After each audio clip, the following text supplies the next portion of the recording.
And I've been asking God every year, I just need 2 more years, 2 more years, 2 more years, right? And then this year, I've been asking God, you know, at 60 years old, you're really throwing me for a loop with what's going on in this country now. Because if you think Hispanic and small contractors need the RHCA now more than ever, and we said down to our chair, said, John, we don't even know what the RHCA is going to be needed in 3 years. Yep. And I agree with him. Yep. But we know it's going to be needed. That I do know, right? And this building is not only the building for here, but it's the anchor for what we're doing statewide, right? Because if you think things are going here in Dallas, it's the same in Fort Worth, it's the same in Waco, it's the same in Austin, San Antonio, the Rio Grande Valley, and in Houston, right? Ladies and gentlemen, the attack on small business, it's countrywide, and especially when you're talking about small business of color. And I will tell you, it's been that way forever, and I'm gonna say this and then move on because it's a happy event. But every time you want to attack a people, you attack 2 things: business and education. Yes. Hitler did it. The first thing he did with the Jews is shut down their business and not let them go to school, right? The first time African Americans started having Black Wall Street, they burned them down in Oklahoma. And what do they do with us now? As the only wealth that we have in the United States for African Americans and Hispanics have been entrepreneurs. That's the only people that build wealth for us. And people say, well, what about celebrities? Oprah Winfrey and such. All those celebrities do not become billionaires until they turn that money into businesses. So Oprah did not become a billionaire with the talk show. She became a billionaire when she syndicated the talk show and she became the owner of the talk show, right? So when they eliminate the DEI, diversity, equity, inclusion, they're not doing it because they're threatened by you. They're threatened by our wealth creation that is happening. And second, in Texas, they eliminated that if you're not Hispanic, if you're Hispanic but you're not documented, now you have to pay outside non-resident tuition. What does that mean? Well, at Texas A&M, that's $4,000 plus more a semester. So you're talking about, that's what you're paying for. That's what they're attacking, the same old attack, business and education, right? So this building and our unity with our Black brothers and sisters, with our Asian brothers and sisters, and everyone else of color is more important today. And that's why part of this building is always on loan to those other nonprofits. And if you see that gate over there, the reason we have the gate, so that they need to use the building in the evenings, on the weekends. We don't have to have staff for that here. Everything is automated. You just have to unlock it electronically. Even the watering of the grass, it's I don't know what they call it. It's not automated as far as it turns on, but it's also tied into the GPS and the weather, right? Because I guess they don't trust us just turning on the water, right? But we do that because we know we're needed. And that started how we started 30 years ago.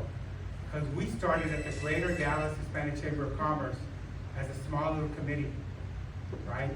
And I remember listening to them from my office as they started and had those, and they didn't start with, we want to become millionaires. The only thing they said is, how do we help the next group of contractors? They didn't say Hispanics, by the way. They didn't say men. It was the next group of contractors. And we've been doing that ever since, right? So we'll have a speaker from the Greater Dallas Hispanic Chamber of Commerce, but we couldn't do it without elected officials. As elected officials, they move everything, right? And there are representatives in those meetings that we're not at.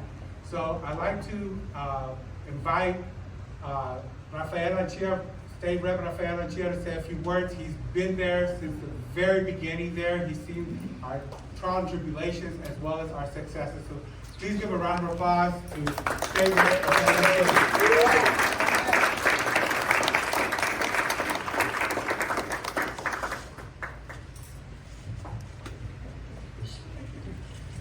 John, gracias por esas palabras tan lindas.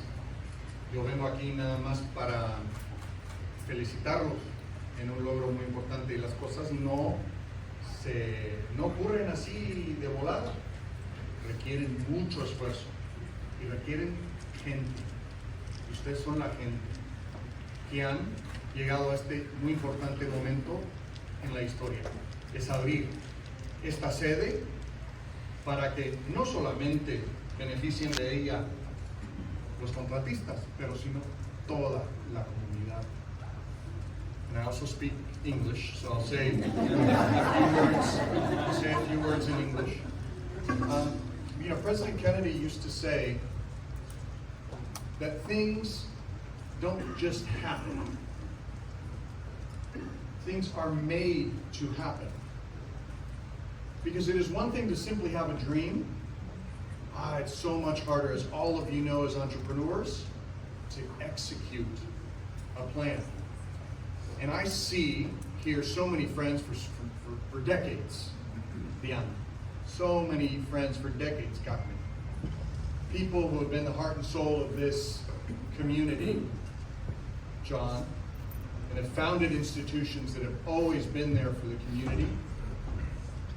So celebrating this moment, to me, feels incredibly important.